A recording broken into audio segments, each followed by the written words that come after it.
할렐루야. 오늘 우리 주님께서 부활하신 날입니다.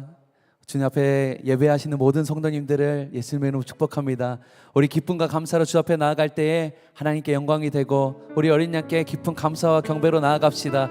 우리 그 주님 앞에 감사와 찬양의 영광의 박수 올려드리시면서 함께 찬양하시겠습니다. 우리 주님 경외하시는 그 모든 자리에서 일어나셔서 부활하신 만왕의 왕, 우리의 왕 되신 주님 찬양합니다. 할렐루야.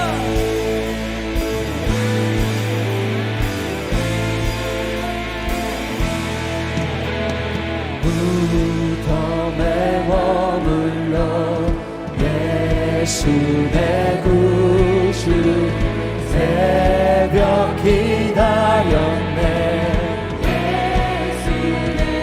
원수를 다 이기고 무덤에서 살아나셨네. 어두움을 이기시고 나와서 성도 함께 길이 다스리시네. 사셨네, 사셨네, 사셨네. 예수 다시 사셨네. 헛되이 지키네. 예수 내 구주 헛되이 봉하네. 예수 내 주 원수를 다 이기고 무덤에서 살아나셨네. 어두움을 이기시고 나와서 성도 함께 길이 다스리시네. 사셨습니다. 사셨네. 예수 다시 사셨네. 거기 못 가두네, 거기 못 가두네. 예수 내 구주 우리를 살리네. 우리 믿음으로 원수를 다 이기고 무덤에서 살아나셨네. 어두움을 이기시고 나와서 성도 함께 길이 다스리시네. 주님께 사셨네, 사셨네. 예수 다시 원수를 다 이기고 원수를 다 이기고 무덤에서 살아나셨네. 어두움을 이기시고 나와서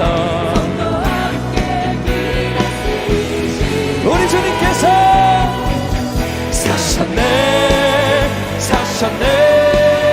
예수 다시 사셨네, 사셨네, 사셨네, 사셨네. 예수 다시 사셨네, 사셨네, 사셨네. 예수 다시 사셨네. 부활하신 어린 양께 모든 영광과 감사와 찬양 올려드립니다. 영광에 주님 찬양하세.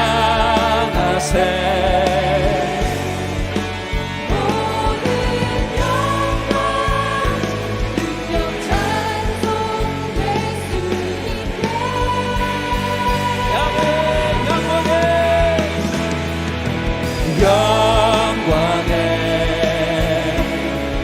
주님 찬양하세. 주의 백성 모두 함께 찬양하세. 두 손을 높이 들고 두 손을 높이 들고 주 이름 찬양.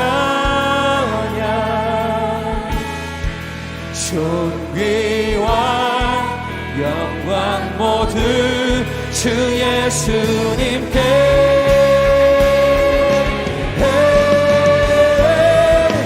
영광에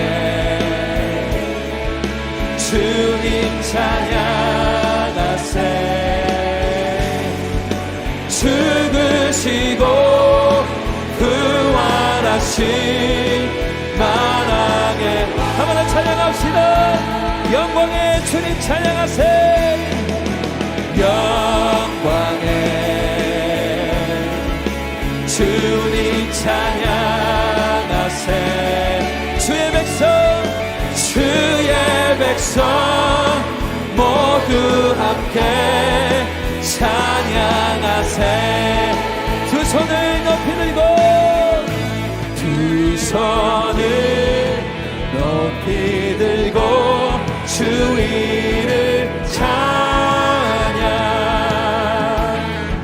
존귀와 영광 모두 주 예수님께.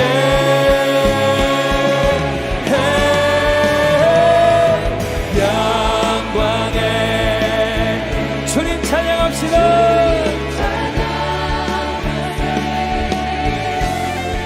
죽으시고 부활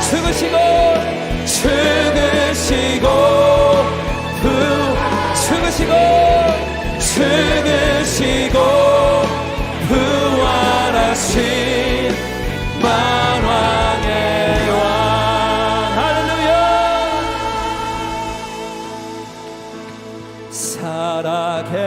살아계신 주 나의 참된 소망 걱정 근심 전혀 없네. 사랑의 주의 갈 길 인도하니 내 모든 우리 한 번 더 고백합시다. 살아계신 주님께 살아계신 주 나의 참된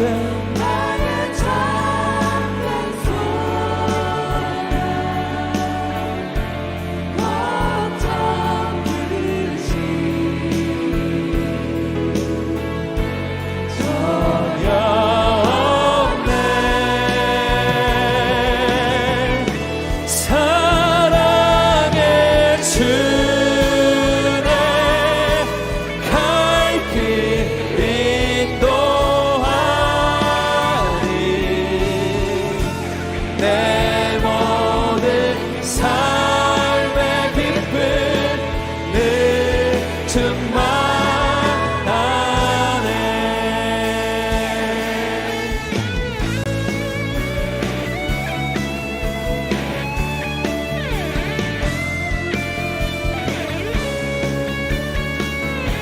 우리 힘차게 찬양합시다. 주 하나님 주 하나님 독생자 예수 날 위하여 오시었네. 내 모든 죄 다 사시고 죽음에서 부활하신 나의 구. 다시 한번 주 하나님 주 하나님 독생자 예수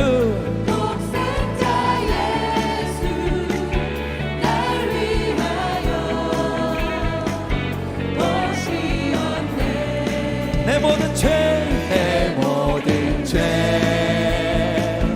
다 사시고 죽음에서 부활하신 나의 그 새 주. 살아계신 주 나의 참된 소망 걱정 근심 전혀 없네. 사랑의 주내 갈 길 인도하니 내 모든 삶의 기쁨 늘 충만. 주 안에서 거듭난 생명 주 안에서 거듭난 생명 도우시는 주의 사랑 참 기쁨과 확신 가지고 예수님의 도우심을 믿으며 살리 살아계신 주 살아계신 주 나의 참된 소망 전혀 없네 사랑의 주네 갈 길 인도하니 내 모든 삶의 기쁨을 충만 그 언젠가 죽을 때까지 그 언젠가 죽을 때까지 주를 위해 싸우리라 승리의 길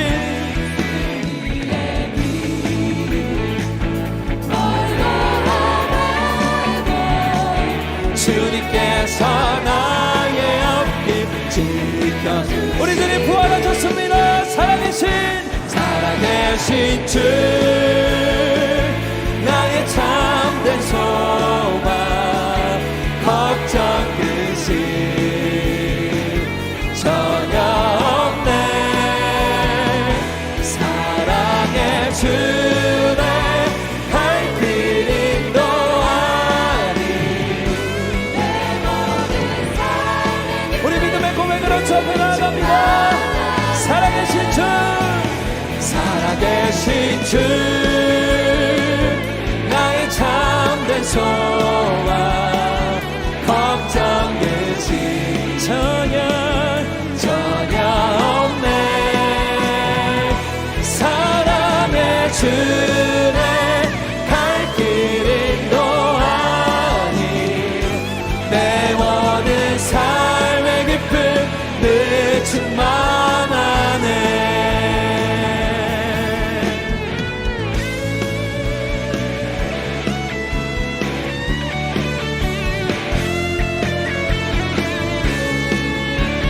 우리의 부활하신 주님 모든 찬양과 감사와 존귀를 주 앞에 올려드립니다 할렐루야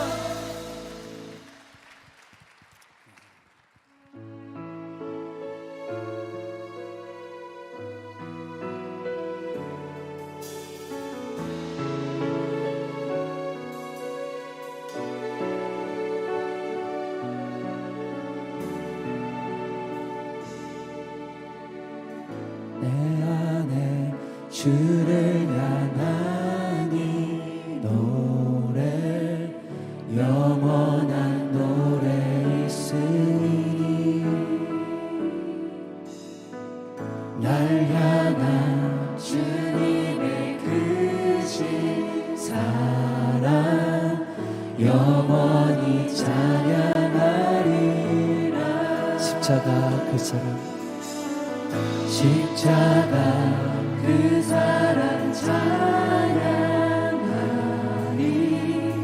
날 구원하신 그 사랑 내 삶을 드려 찬양하리라 놀라우신 주의 사랑 영원히 찬양하리라 아름다우신 오 놀라우신 영원할 수 없는 사랑 오 위대하신 하나님의 사랑 영원히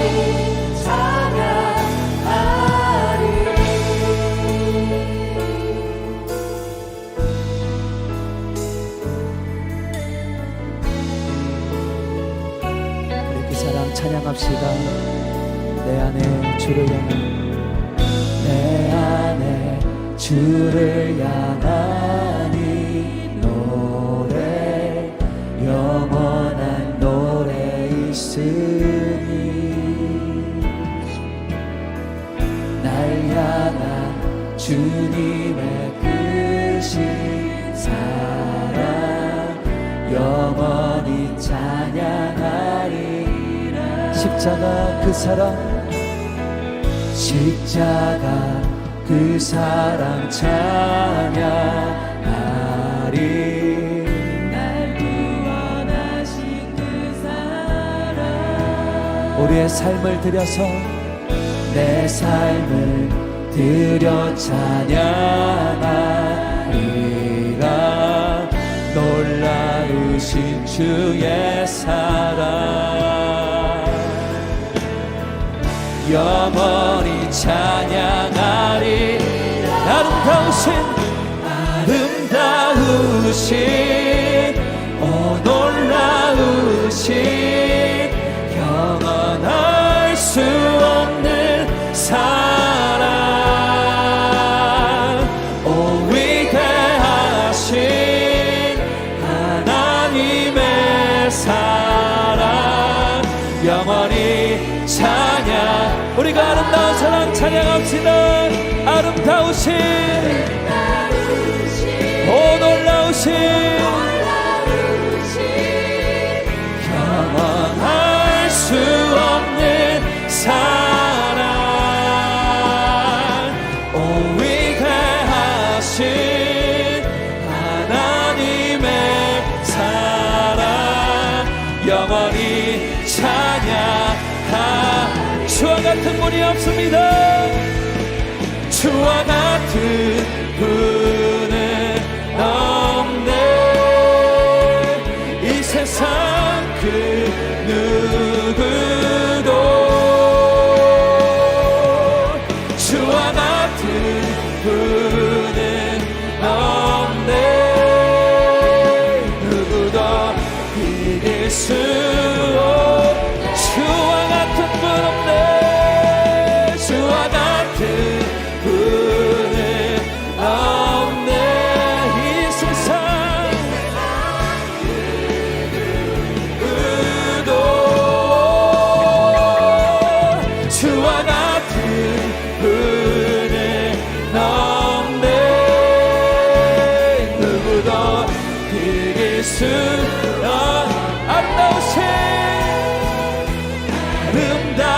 아름다우신 오 놀라우신 영원할 수 없는 사랑 오 위대하신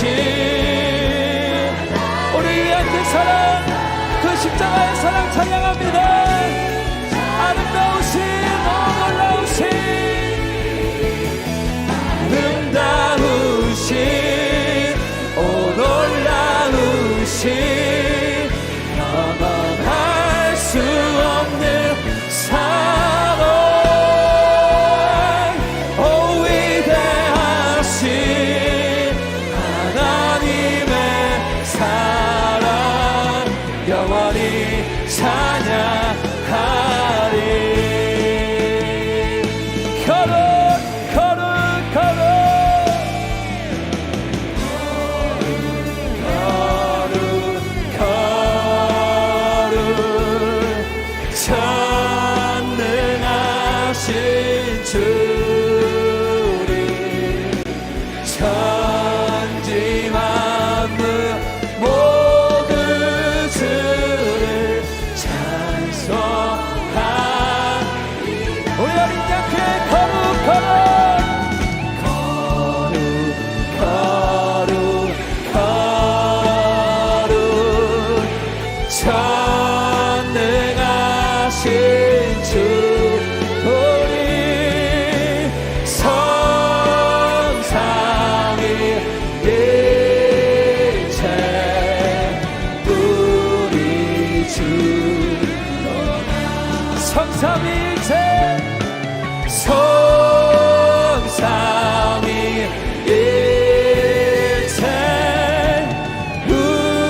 올려드립니다. 모두 자리에 앉으시겠습니다.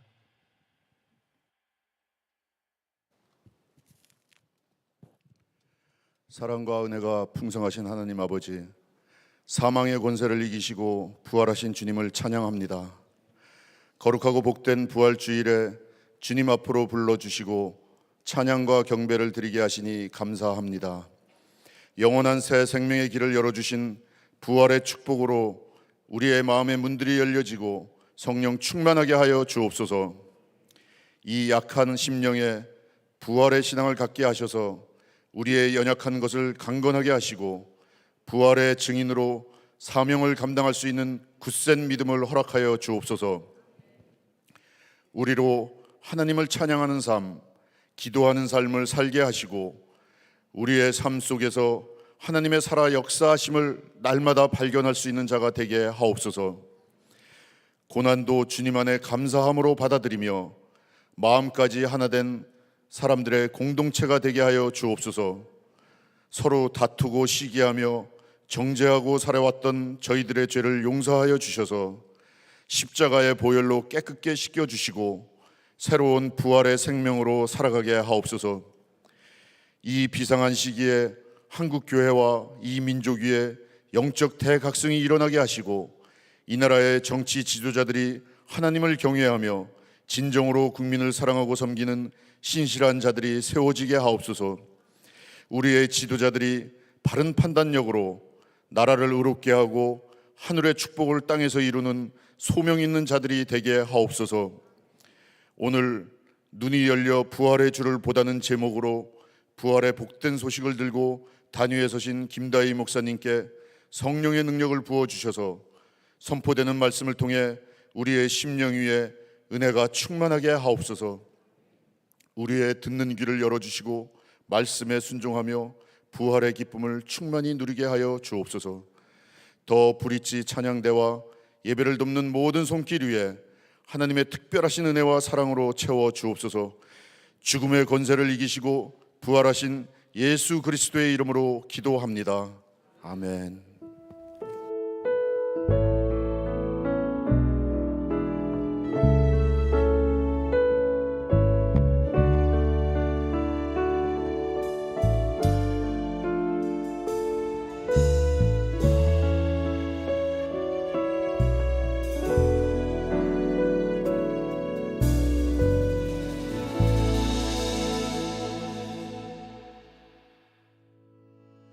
교회 소식을 알려드리겠습니다. 오늘은 성찬식이 있습니다. 떡과 포도주를 받으실 때 주님께서 베푸신 은혜와 사랑을 기억하며 경건한 마음으로 성찬에 참여해 주시기 바랍니다. 아울러 자녀를 동반한 부모님들께서는 자녀의 분명한 신앙 고백을 확인하신 후 성찬에 참여하도록 해주시기를 부탁드립니다. 기독교 대한감리회 중앙연회가 목요일부터 금요일까지 본교회에서 있습니다. 유기성 담임 목사가 은퇴하고 정재영 전도사가 안수받습니다. 속해 관계전도축제 3주차가 진행 중입니다. 화요일까지 VIP 2명에게 선물 또는 사랑의 섬김을 베풀어 주시고 4주차인 수요일부터 VIP에게 러브레터 초청장을 전해주시기 바랍니다. 교회를 신실하게 섬겼던 전기시 조상윤 권사가 사임합니다. 전기시 김학만 성도가 부임합니다. 선한목자교회에 처음 오신 새가족 여러분을 환영합니다. 1층 새가족실에 가시면 교회 등록과 교회 생활에 대한 안내를 받으실 수 있습니다. 매일 1시간 기도와 예수 동행 얘기를 통하여 주님과 동행하는 한 주 보내시길 바랍니다. 예수님께서 죽음의 권세를 이기시고 부활하신 부활절입니다. 이 부활의 기쁨을 우리가 함께 누리고 또 전하기 위해서 본관 로비에 부활절 부활란 꾸미기 코스가 마련되어져 있습니다. 여러분 예배 후에 함께 방문하셔서 부활란을 예쁘게 꾸미시고 이 부활의 기쁨을 이웃들에게 전하는 일에 사용하시기 바랍니다. 이 시간 다 함께 하나님을 경외하는 마음으로 자리에서 일어서시겠습니다. 오늘 하나님께서 우리에게 주신 말씀은 누가복음 24장 13절부터 35절까지의 말씀입니다. 봉독은 13절부터 18절, 28절부터 32절까지 하도록 하겠습니다. 마침 그날에 그들 가운데 두 사람이 예루살렘에서 한 30리 떨어져 있는 엠마오라는 마을로 가고 있었다. 그들은 일어난 이 모든 일을 서로 이야기하고 있었다. 그들이 이야기하며 토론하고 있는데 예수께서 가까이 가서 그들과 함께 걸으셨다. 그러나 그들은 눈이 가려져서 예수를 알아보지 못하였다. 예수께서 그들에게 물으셨다. 당신들이 걸으면서 서로 주고받는 이 말들은 무슨 이야기입니까? 그들은 침통한 표정을 지으며 걸음을 멈추었다. 그때 그들 가운데 하나인 글로바라는 사람이 예수께 말하였다. 예루살렘에 머물러 있었으면서 이 며칠 동안에 거기에서 일어난 일을 당신 혼자만 모른단 말입니까? 이 두 길소는 자기들이 가려고 하는 마을에 가까이 이르렀다. 그런데 예수께서는 더 멀리 가는 척 하셨다. 그러자 그들은 예수를 만류하여 말하였다.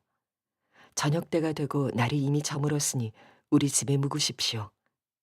예수께서 그들의 집에 묵으려고 들어가셨다. 그리고 그들과 함께 음식을 잡수시려고 앉으셨을 때 예수께서 빵을 들어서 축복하시고 떼어서 그들에게 주셨다. 그제서야 그들의 눈이 열려서 예수를 알아보았다. 그러나 한순간에 예수께서는 그들에게서 사라지셨다. 그들은 서로 말하였다. 길에서 그분이 우리에게 말씀하시고 성경을 풀이하여 주실 때 우리의 마음이 우리 속에서 뜨거워지지 않았습니까? 아멘. 하나님의 말씀입니다. 모두 자리에 앉으시겠습니다.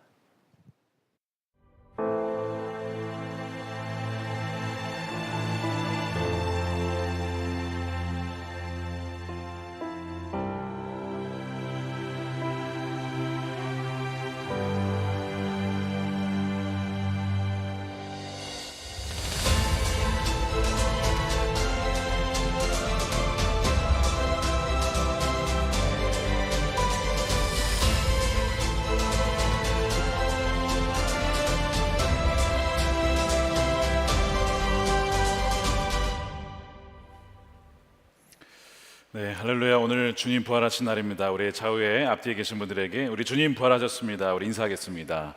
주님 부활하셨습니다. 할렐루야. 주님 부활하셨습니다. 네, 오늘 부활절이기 때문에 부활란 만드셔서 꼭 전도하시기 바랍니다. 오늘 아침에 보니까 유치부 아이들이 전도하라 줬더니 다 잔뜩 저한테 이만큼 담아가지고 이거 저보고 전도하라는 거죠. 너무 귀여웠습니다, 애들. 여러분 꼭 1층에 들리셔서 한번 꾸미시고 전도해 보면 좋겠습니다. 여러분, 부활은 단지 주님이 다시 살아나신 것이 아닙니다. 부활은 바로 하나님께서 이 타락한 세상 가운데 새로운 창조를, 새로운 회복을 이미 시작하셨다라는 뜻입니다.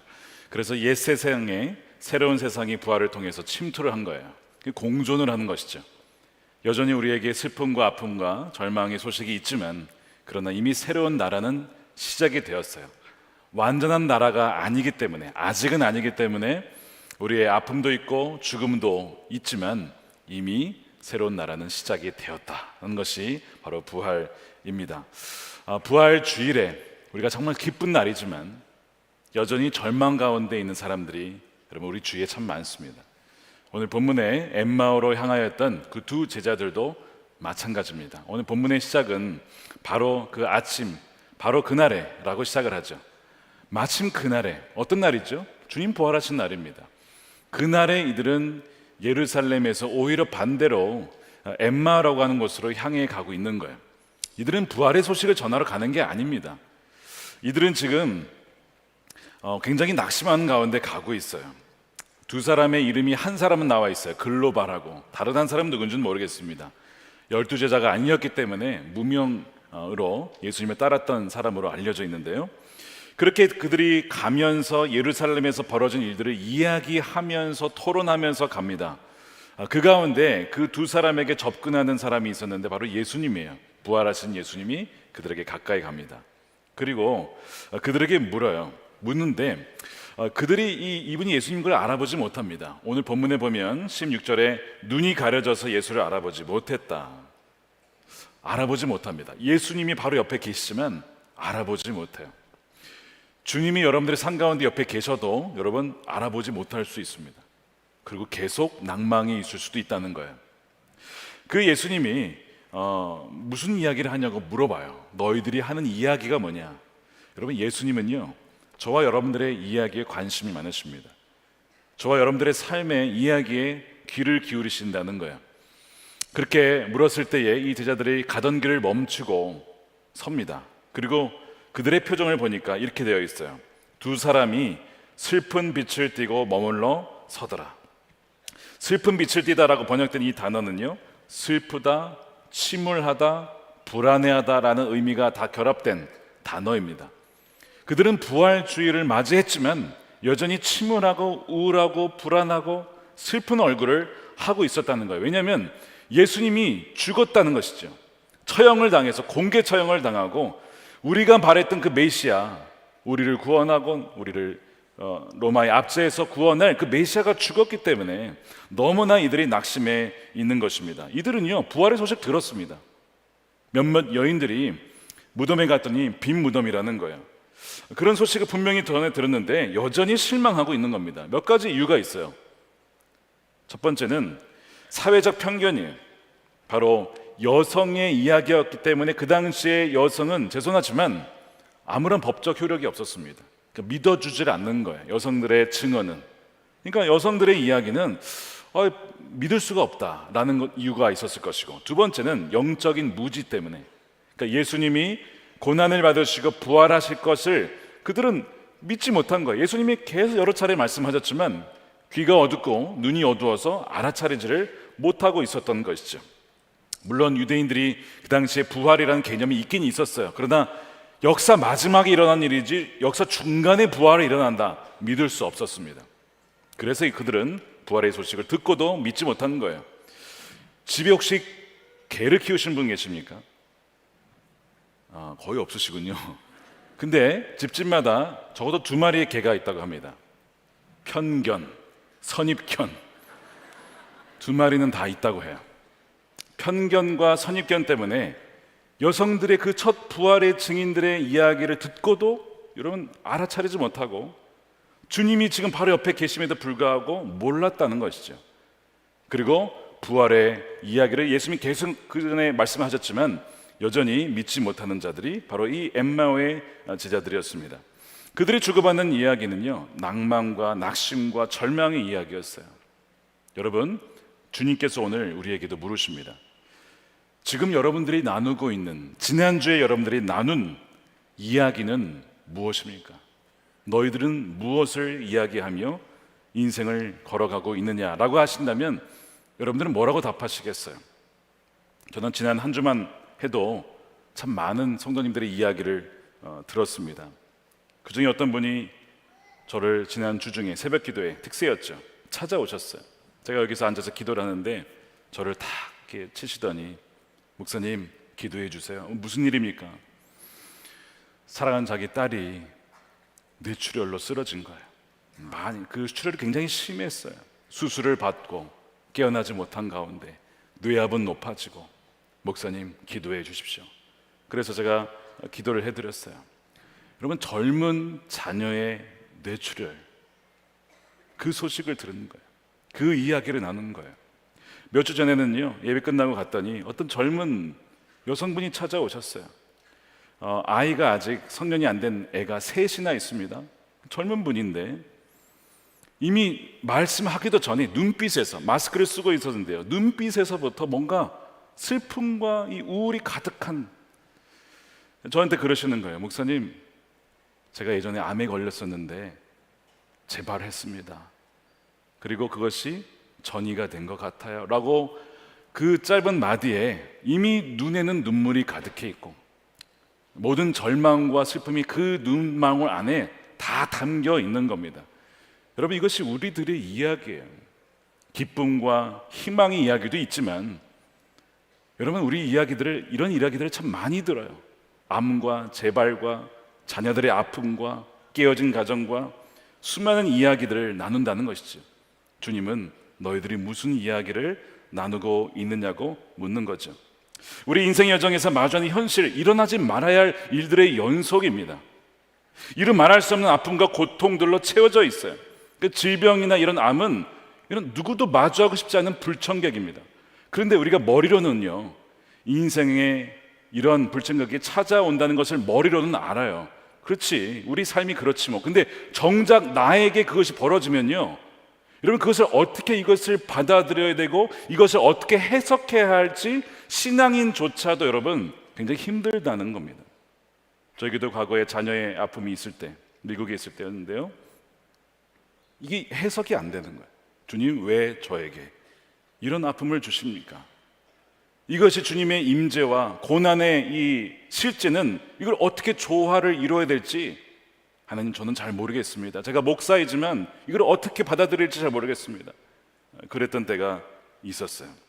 지금 이 엠마오의 제자들도 분명 예수님을 따르던 제자들인데 이 고난과 죽음, 정말 있어서는 안 될 메시아의 처형이라는 소식에 그 충격에서 헤어나오지 못하고 있는 것이죠. 아니, 메시아가 어떻게 죽을 수 있어요? 메시아는요, 거룩한 정복자입니다. 악을 패배시키고 우리를 구원해야 될 이 메시아가 오히려 악에 의해서 정복을 당해서 죽다니 어떻게 이런 일이 있을 수 있냐 이거죠. 메시아와 고난은 양립할 수 없는 개념이에요. 고난받는 메시아가 어디 있습니까? 안 된다는 거죠. 말도 안 된다는 거예요. 근데 실제로 벌어진 거죠. 너무나 큰 슬픔 가운데 빠진 거죠. 결국 메시아의 이 예수님의 부재가 이들의 슬픔의 원인이었던 것이죠. 그것이 바로 이들의 고통의 원인이었습니다. 근데 이 제자들만의 문제가 아닌 거예요. 예수님을 믿고 따르는 이들의 삶의 암이 웬 말이고 재발하는 것이 웬 말입니까? 한 번도 아니고 두 번이나, 그것도 전이를 하다니요. 가족의 뇌출혈이 웬 말입니까? 젊은 딸의 외출이 웬 말입니까? 여러분, 이런 이야기를 듣다 보면 어떤 생각이 드세요? 아, 예수님이 안 계시나 보다. 정말 예수님 그냥 죽으셨나 보다. 이런 생각하지 않겠습니까? 그런데 이런 마음 아픈 이야기 속에서 신락 같은 희망을 갖는 것이 사람이에요. 이 제자들도 예수님 부활을 믿지 않았습니다. 그런데 이들의 말을 가만히 듣다 보면요, 아주 신락 같은 1%의 가능성을 붙잡고 있어요. 그것이 22절입니다. 그러나 라고 시작해요. 원문엔 그러나가 있는데 한글 성경 그걸 뺐어요. 그러나 우리는 믿지 않아요. 우리 말도 안 돼. 그래서 슬픔 가운데 있어요. 그러나 어떤 여성들이 그런 얘기를 하던데요 라고 얘기를 하거든요. 그 얘기는 난 그들의 이야기가 믿어지지는 않지만 믿고 싶어요. 예수님이 살아계시다고, 죽지 않으셨다고, 아니 다시 살아나셨다라고 믿고 싶지만 믿어지진 않습니다라고 하면서 그 얘기를 하는 거예요. 여러분, 우리도 가슴 아픈 이야기를 듣고 경험하고 그걸 누군가에게 말하면서 이게 현실이 아니야, 이 현실이 끝이 아니야 라고 하는 그 일만의 가능성을 붙잡고 있지는 않습니까? 그것이 바로 이 제자들의 마음이었던 것이죠. 그때에 예수님이 이 두 제자들에게 이런 얘기를 하시는 거예요. 왜 그렇게 예언자들이 말한 것을 마음에 더디 믿느냐? 아니, 지금 이 제자들에게 하시는 말 위로가 아니고요, 약간 이 믿음에 대한 얘기를 하시면서 왜 믿지 못하느냐라고 얘기를 하시는 거예요. 그러면서 이런 얘기를 하세요. 26절에 그리스도가 이런 고난을 받고 자기의 영광이 들어가야 할 것이 아니냐. 고난이 있다는 거예요. 고난 뒤에 영광이 있어. 고난은 반드시 있다는 거예요. 그리스도에게도 고난이 있고 그리스도를 따르는 제자들에게도 고난이 있다는 거예요. 고난의 부재가 당연한 것이 아니라 고난은 불가피하다는 것을 말씀을 해요. 고난은 실제했어요. 근데 고난을 마주하니까 너무나 당황스럽고 무너졌던 것이죠. 그런데 주님은요, 고난을 통해 영광에 이르고 고난을 통해서 순종을 배우고 고난을 통해서 결국에는 우리의 모든 죄가 사함받고 새로운 창조가 시작이 된다라고 말씀을 하시면서 고난은 종착역이 아니라 지나가는 과정이다, 정거장이다라고 말씀을 하세요. 사실 이 그리스도의 순환이라고 하는 이 개념은 구약 성경 전체에 나와 있고요, 구약 성경 전체는 다 예수님 이야기로 가득합니다. 그래서 예수님이요 27절에 이런 얘기를 하세요. 예수께서는 모세와 모든 예언자에서부터 시작해서 성경 전체에서 자기에 관하여 선언한 일을 그들에게 설명하여 주셨다. 성경 전체는 신구약 성경이 아닙니다. 그 당시엔 신약 성경이 없었어요. 구약 성경을 말하는 거예요. 모세오경, 선지서, 그 다음에 시편, 이런 구약 성경을 말하는 거예요. 그러면서 이 제자들에게 이 예언된 말씀을 쫙 얘기를 하죠. 창세기 3장 15절, 여자의 후손이 원수의 머리를 상하게 할 것이다. 그 여자의 후손 누굽니까? 예수님을 가리키는 것이죠. 창세기 22장에 모리아 산에서 하나님이 예배하신 그 양 누굽니까? 예수님을 가리키는 것이죠. 번제를 드릴 때, 화목제 드릴 때 바쳤던 양, 예수님을 가리키는 것이죠. 레위기에서 대제사장이 누굽니까? 우리의 죄를 대신하고 그 지성소에 들어가서 그 대제사장 예수님을 말하는 것이죠. 출애굽기의 6월절에 그 어린 양 예수님이죠. 민수기의 광야에서 뱀에 물려 죽어갈 때에 눕뱀을 만들어서 들어 올려라, 누구든지 그것을 보는 자마다 살 것이다. 예수님이 뭐라고 하시냐면, 눕뱀이 들린 것처럼 인자도 들려 올려야 할지니 누구든지 그를 믿는 자마다 멸망치 않고 영생을 얻을 것이라. 민수기에도 예수님 얘기가 나오네요.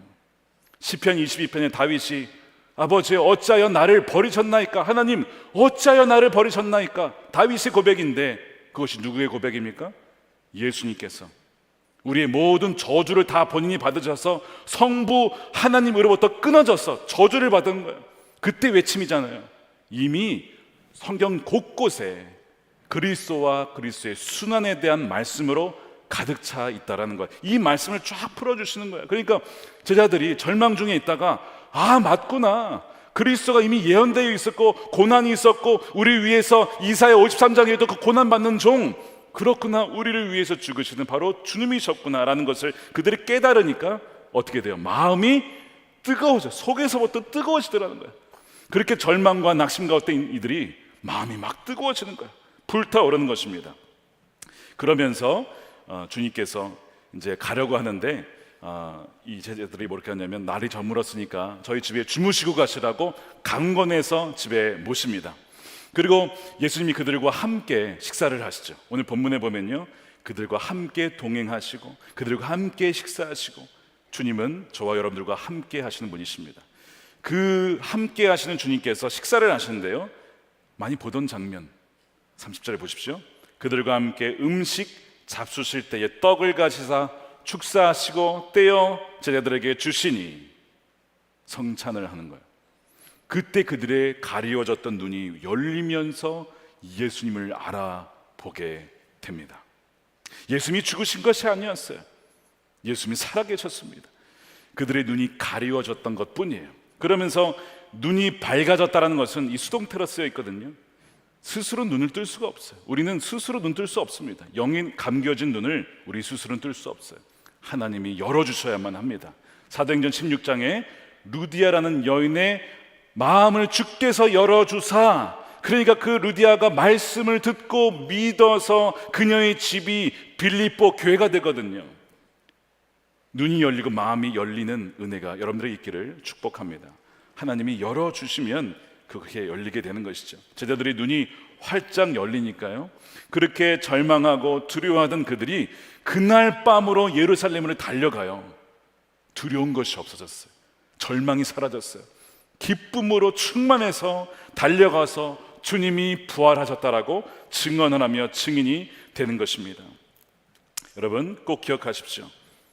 주님께서는요, 엠마오에 가던 그들을 절망 가운데 놔두지 않고 예루살렘에서 갈릴리로 가는 길이 아니라 우회하여서 거기에 의도적으로 일부러 가서 그들을 일으키셨어요. 그들의 눈을 밝히시고 그 다음에 가시는 거예요. 우리의 삶 가운데 우리가 절망과 낙심 가운데 넘어져 있는 것을 가만 놔두지 않고 어떻게 하신다고요? 가까이 오시고 우리와 동행하시고 손 내미시고 함께 식사하시고 우리의 가리워진 눈을 활짝 열어주신다는 사실입니다. 너희가 서로 주고받는 이야기가 뭐냐? 주님이 말씀하실 때 실망했니? 두려우니? 낙심했니? 내 사랑하는 아들아, 딸아, 너희가 지금 겪는 일은 최종 결론이 아니라 뭐예요? 과정이다. 이 눈이 열리기를 원하노라 말씀을 하시는 거예요. 그들의 눈이 밝아졌어요. 여러분, 성경에서 나오는 최초의 식사가 뭡니까? 선악과를 먹는 거죠. 그것이 성경에서 묘사한 최초의 식사예요. 그걸 먹었을 때 창세기에 뭐라고 표현하냐면 그들이 그것을 먹자 눈이 밝아졌다. 눈이 밝아진 게 아니라 사실은 눈이 가려워진 거예요. 이제는 죄의 눈이 뜬 거예요. 하나님께 불순종하는 게 눈이 뜬 거예요. 그 이후로 하나님의 임재는 느껴지지 않고 하나님과의 교제는 끊어지고 에덴 동산에서 추방을 당하죠. 그것이 최초의 식사의 결과였습니다. 그렇게 계속 오다가 이제 주님이 다시 제자들을 찾아오셔서 다시 식사를 하시는데 빵을 주시면서 먹었을 때 그들의 눈이 밝아졌다. 그러니까 개정판을 읽으면 창세기에도 밝아졌다, 누가복음에도 밝아졌다. 근데 이 밝아진 건 정말 밝아졌어요. 이제는 주님이 보이지 않는 것이 아니라 주님이 보여요. 우리 일상에서 함께 하시는 주님을 보는 눈이 열려지는 회복의 식사였던 것이죠. 이제는 저주가 끊어지고 죽음의 권세가 끝났다라는 것을 보여주는 그 식사였던 것입니다. 회복의 식사, 영원한 영생을 주는 식사였던 것이죠. 그래서 이들의 마음이 뜨거워지고 눈이 열린 상황에서 증거를 하게 됩니다. 자넷 어스틴 스튜어트가 이런 말을 합니다. 기쁨은 고통의 부재가 아니라 하나님의 임재다.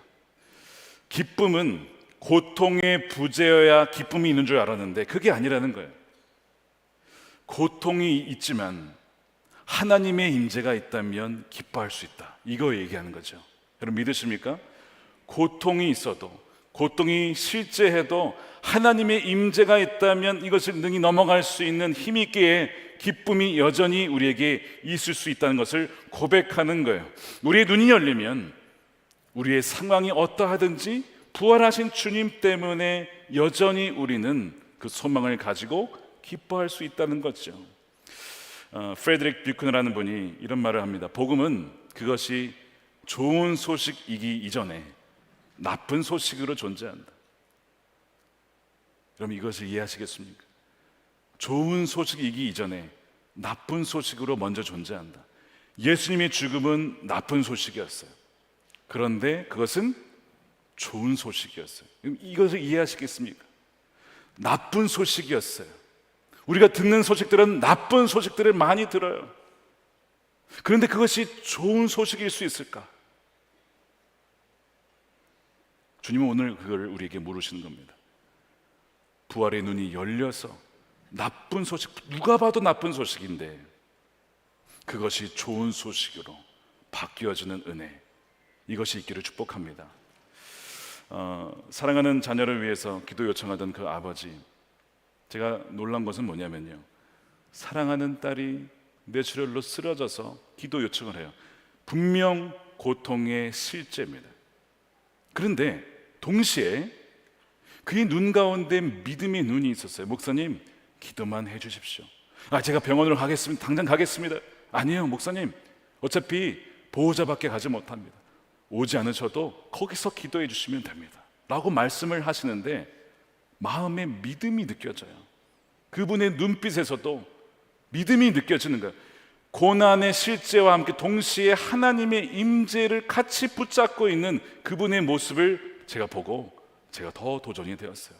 내 딸이 그렇게 되었다면 나도 저렇게 할 수 있을까 싶을 정도로 그 마음이 드는 겁니다. 많은 분들이 함께 기도했어요. 그리고 어제 그 딸이 깨어났다는 소식을 들었고 또 약간 어눌하긴 하지만 말을 하시기 시작했다는 이야기를 들어서 얼마나 감사한지. 물론 여전히 고여있는 피가 있기 때문에 많이 기도해야 되지만 하나님께서 이미 새로운 일을 행하셨다라는 믿음으로 기도하고 있습니다. 지난 성금요일 예배 때 저희 아내가 한 이야기를 들려줬어요. 예배를 드리는데 한 가정이 그의 앞에 있더랍니다. 어머니, 아마 아버지도 있었는지는 모르겠어요. 어머니와 그다음에 초등학교 한 2, 3학년 정도 돼 보이는 소녀 아이와 그다음에 이제 그 오빠인데 이 오빠가 아마 자폐 아이였던 것 같아요. 이 오빠가 자꾸 예배 때 소리를 내고 앞에 사람 앉아 있는데 그 의자를 자꾸 긁고 막 이러니까 이 동생, 여동생이 오빠 아니야 그만 이러면서 이제 이렇게 하면서 그러면서 예배를 집중해서 드리더라는 거예요. 아니 무슨 초등학교 2, 3학년 애가 성금요일 메시지를 이해할까 모르겠는데 집중해서 들으면서 그것도 고개를 끄덕이면서 막 예배를 드리는 게 너무 놀라워서 예배를 안 들고 계속 그걸 본 거예요.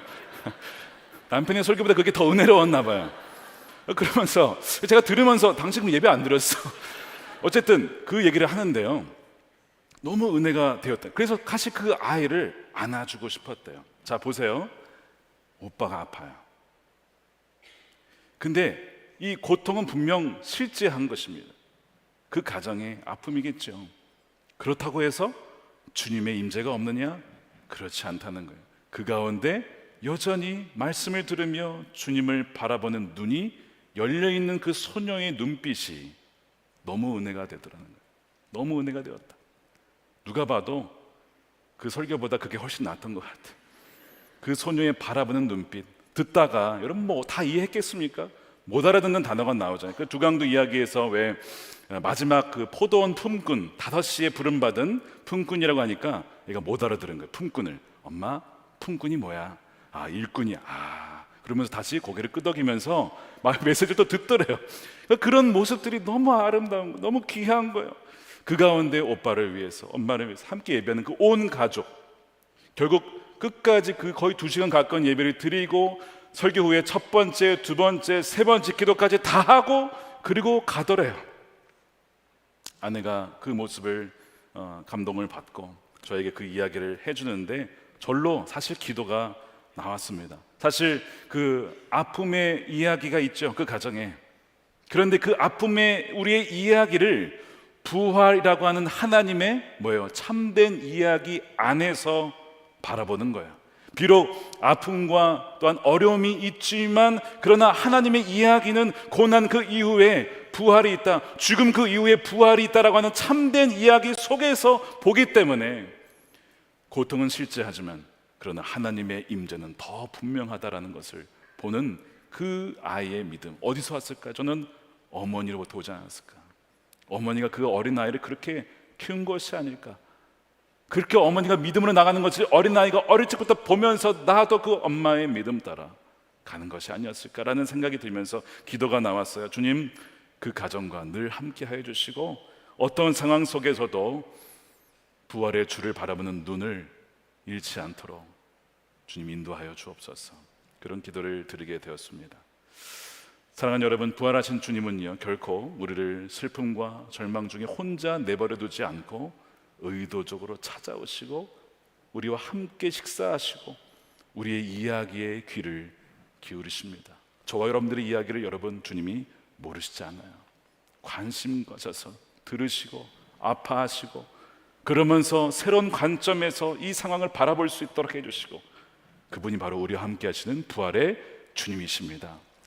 사랑하는 여러분, 우리 삶 가운데 이 놀라운 눈이 활짝 열려서 늘 우리와 함께 하신 주님과 동행하시는 여러분들의 삶이 되시기를 축복합니다. 우리 부활의 증인이 있습니다. 어려움 중에도 아픔 중에도 주님이 함께 하심을 바라보고 나아가고자 하는 우리 장예지 집사님, 우리 나오실 때에 우리 박수로 환영해 주시길 바랍니다.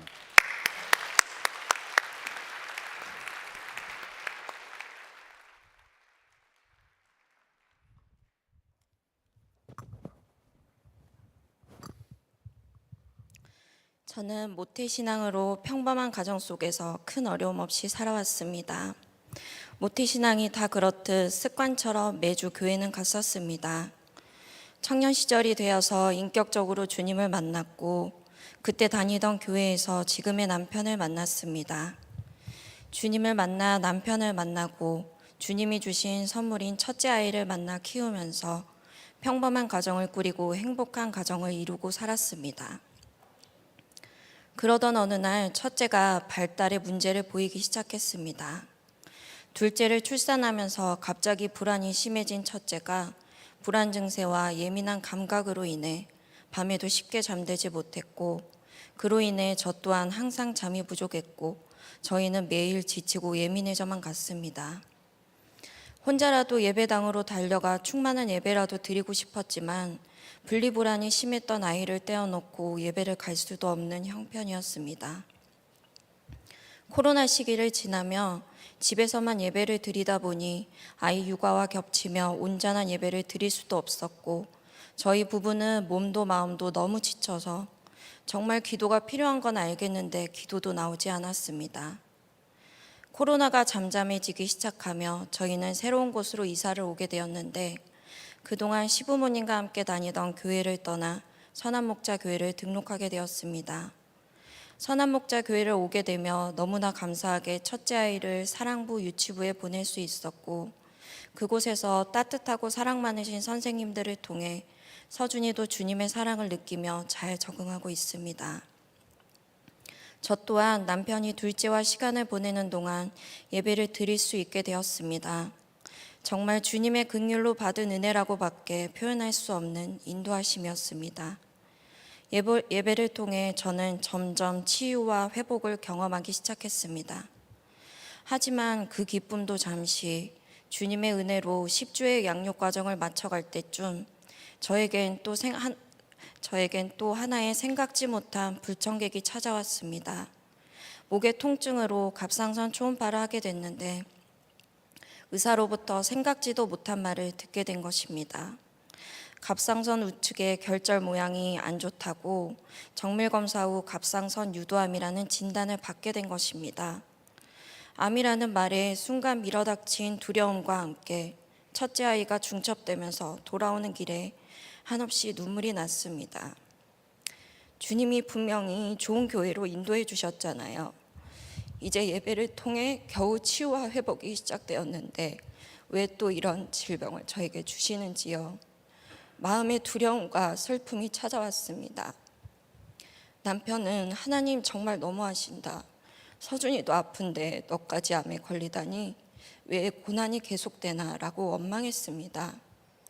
몇 주 전 속회 모임에서 부활절을 기다리며 십자가의 의미에 대해 생각하며 나누던 날이었습니다.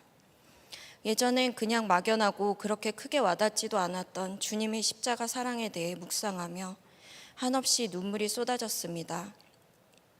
정말 누구와도 바꿀 수 없는 귀한 아들인데 그 아들의 모습이 어떠하든 간에 누구를 살리기 위해서 대신 준다는 것은 있을 수 없는 일인데, 사랑하는 아들을 십자가에서 죽게 하신 하나님의 마음이 어떠했을까? 그 측량할 수 없는 놀라운 하나님의 사랑에 마음이 아려왔습니다. 내가 무엇이간데 나에게도 이런 일이 생겼을까요? 그런 한량없는 사랑의 하나님이 저희 가정에 서준이를 보내주신 것은 고생만 시키고 힘들게 하시려고가 아닐 거야. 분명 주님께서 계획하시고 뜻하신 바가 있을 거야 라고 담대하게 믿어졌고, 저에게 암을 허락하신 이유는 우리 가정을 주님이 쓰시기 위한 하나의 훈련이야 라고 믿음으로 고백하게 되었습니다. 서준이의 발달이 여전히 느리고 힘든 순간은 여전히 많습니다. 엄마와 쫑알쫑알 이야기를 나누고 아빠와 신나게 공놀이를 하는 다른 아이들을 볼 때 너무나 부러울 때도 있습니다.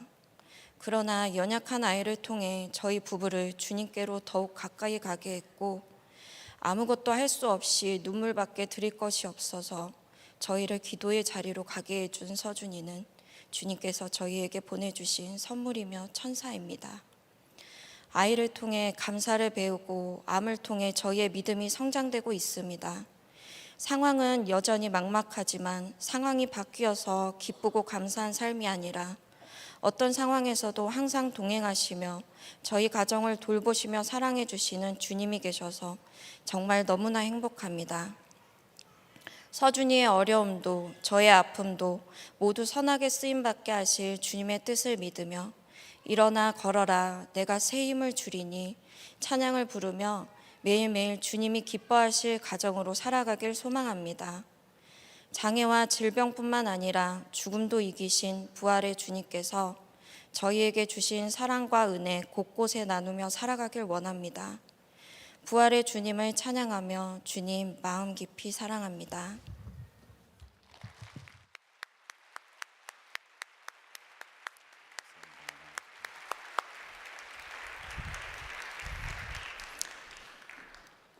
귀한 간증 감사합니다. 우리 이 시간 우리 성찬을 받겠습니다.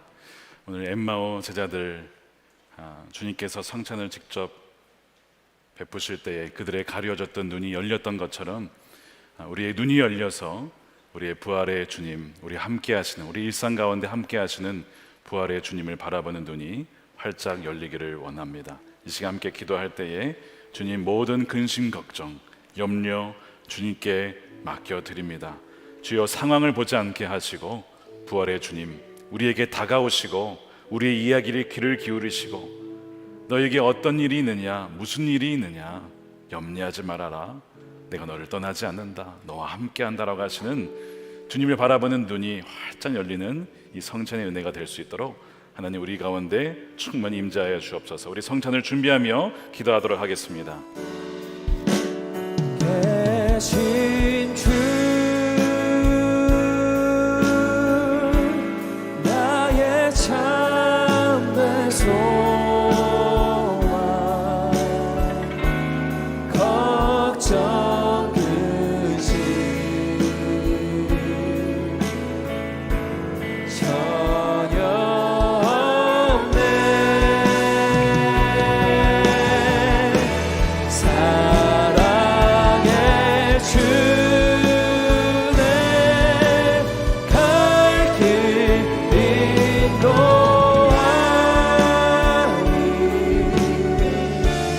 내 모든 삶의 기쁨 늘 충만하네.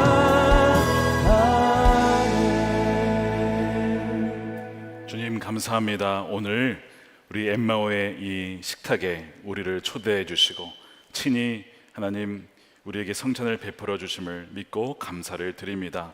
이 시간에 성령으로 임재하여 주셔서 이 떡과 포도주 가운데 주의 몸과 피로 우리가 먹고 마실 때 주님께서 우리 안에 계시고 온전히 우리가 주님과 연합된 그 놀라운 은혜와 사랑을 경험하며 누릴 수 있는 은혜의 시간들이 되게 하여 주시옵소서. 예수님의 이름으로 기도드립니다.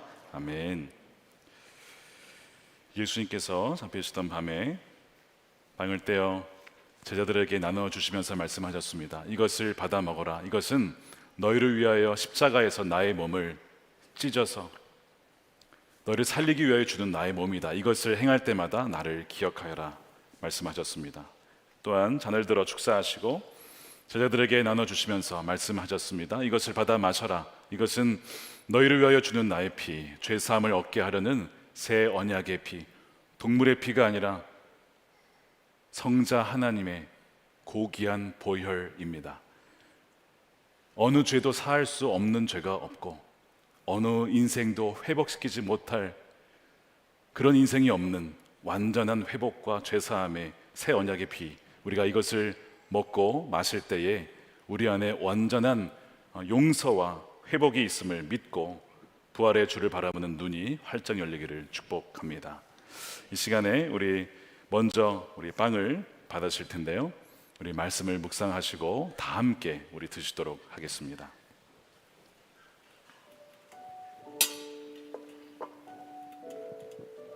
나는 하늘에서 내려온 살아있는 떡이니 사람이 이 떡을 먹으면 영생하리라. 내가 줄 떡은 곧 세상의 생명을 위한 내 살이니라 하시니라. 우리가 축복하는 바 축복의 잔은 그리스도의 피에 참여함이 아니며 우리가 떼는 떡은 그리스도의 몸에 참여함이 아니냐. 떡이 하나요 많은 우리가 한 몸이니 이는 우리가 다 한 떡에 참여함이라.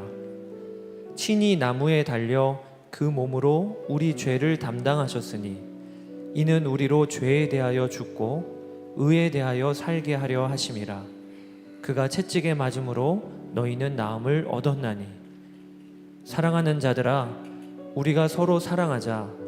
사랑은 하나님께 속한 것이니 사랑하는 자마다 하나님으로부터 나서 하나님을 알고 사랑하지 아니하는 자는 하나님을 알지 못하나니 이는 하나님은 사랑이심이라.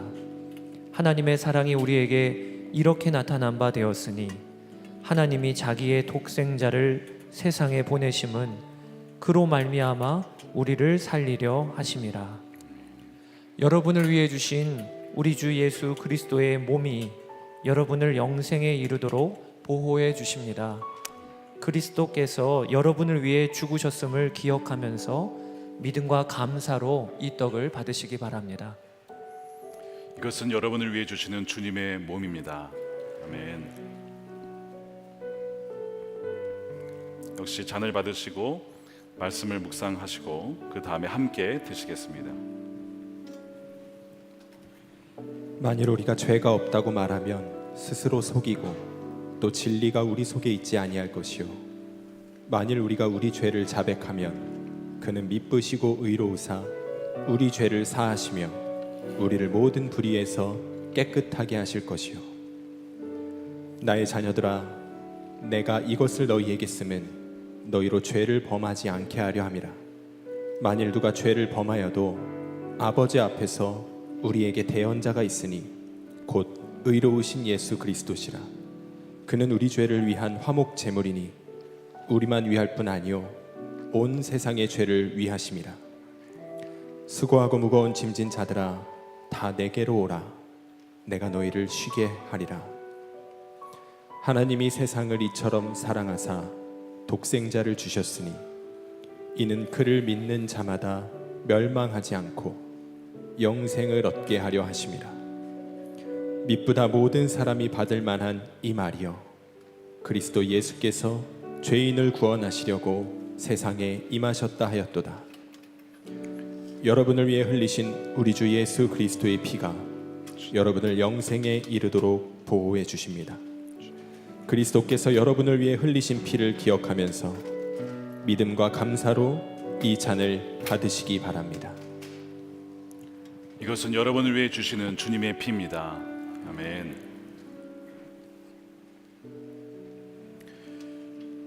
네, 드신 자는 좌우에 홈에 끼워서 두시면 감사하겠습니다. 다시 한번 기도하겠습니다. 하나님 감사합니다. 오늘 성찬에 우리를 초대해 주시고 하나님 주의 몸과 피를 마심으로 주님과의 온전한 연합을 다시 한번 확증케 하심을 감사합니다. 어떠한 상황 가운데서도 낭망치 아니하며 부활하신 주를 바라보는 눈이 활짝 열리게 하여 주시옵소서. 우리의 삶 가운데 오시고 우리의 삶에 귀를 기울이시고 또한 우리 삶 가운데 역사하시는 부활의 주님과 날마다 동행하는 사랑하는 우리 모든 성도들의 삶이 되게 하여 주시옵소서. 또한 우리 주위에 어렵고 힘들고 소외된 이웃들을 향한 눈이 열리게 하여 주옵소서. 그들에게도 부활의 증인이 되게 하여 주시고 그들에게도 주의 손과 발이 되어 그들을 사랑하며 섬기며 정말 주님 이 세상 가운데 부활을 통하여 새로운 세상을 시작하셨사오니 주여 완성되는 그날까지 우리 모두가 온 세상을 향하여서 부활의 증인으로 살아가는 아버지 하나님 참된 주의 일꾼들과 백성들이 다 되게 하여 주시옵소서. 이 시간에 부활의 아버지 증인으로 감사함으로 부활절 헌금으로 또한 11조로 구별하여 주님께 올려드리며 우리의 몸과 마음을 다시 한번 주님께 산 제물로 드리오니 주여 기뻐 받으시는 삶이 되게 하여 주시고 우리의 영혼이 되게 하여 주시고 인생이 되게 하여 주시옵소서. 주여 이 나라가 하나님을 경외하며 하나님을 찬양하며 하나님의 그 말씀을 따라 운영이 되어진 나라가 되게 하여 주시옵소서. 남과 북이 아버지의 복음으로 통일되어지며 아버지 하나님 정말 억눌렸던 주의 사랑하는 백성들이 속히 풀어지는 은혜가 주여 부활의 은혜가 있게 하여 주시옵소서. 주여 아버지 하나님 억눌려 있는 자들 속히 하나님 풀어주시며 또한 우리도 이 땅 가운데 기도하며 우리에게 감당해야 될 사명을 하나님 감당하여서 하나님 그 역할에 온전히 주여 증인되어지고 하나님 사명자가 될 수 있도록 그 은혜를 더해 주시고 땅끝까지 이르러 복음을 증거하는 일에도 주여 우리를 사용하여 주시며 우리를 보내시며 또한 보내는 선교사로 또한 가는 선교사로 지금도 선교지에서 부르신 바 그 자리를 지키며 나아가는 우리 사랑하는 선교사님들의 가정을 날마다 돌보아 주시며 새 힘을 더하여 주시옵소서. 그리하여 다시 오실 주님을 바라보며 우리 모두가 주를 맞이할 수 있는 거룩한 주의 신부들이 다 되게 하여 주시옵소서. 감사하며 우리 주 예수 그리스도의 이름으로 기도드립니다. 아멘. 우리 다 같이 일어나셔서 함께 찬양하겠습니다.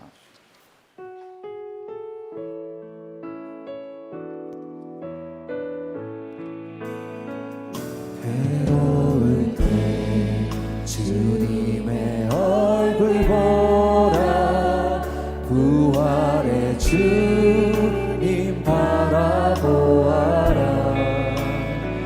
세상에서 시달린 친구들아 부활의 주님 바라보아라. 힘이 없고 내 마음 연약한 부활의 주님 바라보아라. 주의 이름 부르는 모든 자는 힘주시며 늘 지켜주시니. 두 손 들고 찬양합니다. 눈을 들어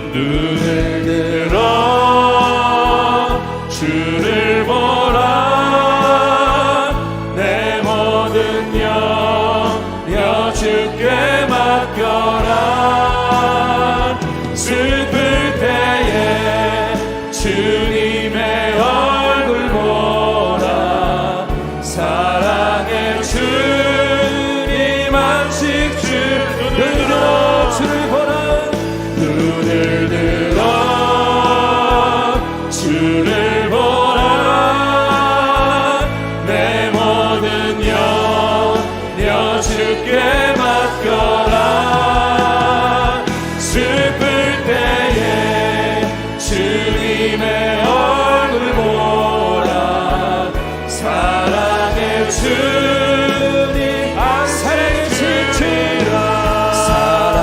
살아계신 주 나의 참된 소망 걱정 근심 전혀 없네.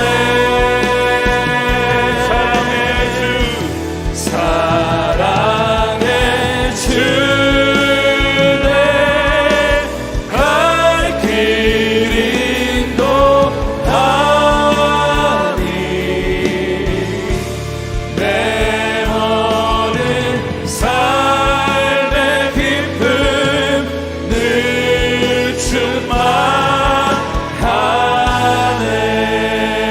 충만하네. 하겠습니다. 이제는 사망 권세를 이기시고 부활하신 우리 주 예수 그리스도의 크신 은혜와 아버지 하나님의 한량없는 사랑하심과 우리와 늘 함께 하시는 성령님의 감화감동 교통케 하심이 눈을 들어 주를 바라보며 생명의 주 부활의 주님을 바라보며 동행하기로 다시 한번 주 앞에 나아가는 사랑하는 우리 모든 성도들과 저들의 가정과 일터와 사랑하는 자녀들 가운데 영원히 함께 하시기를 간절히 축원하옵나이다.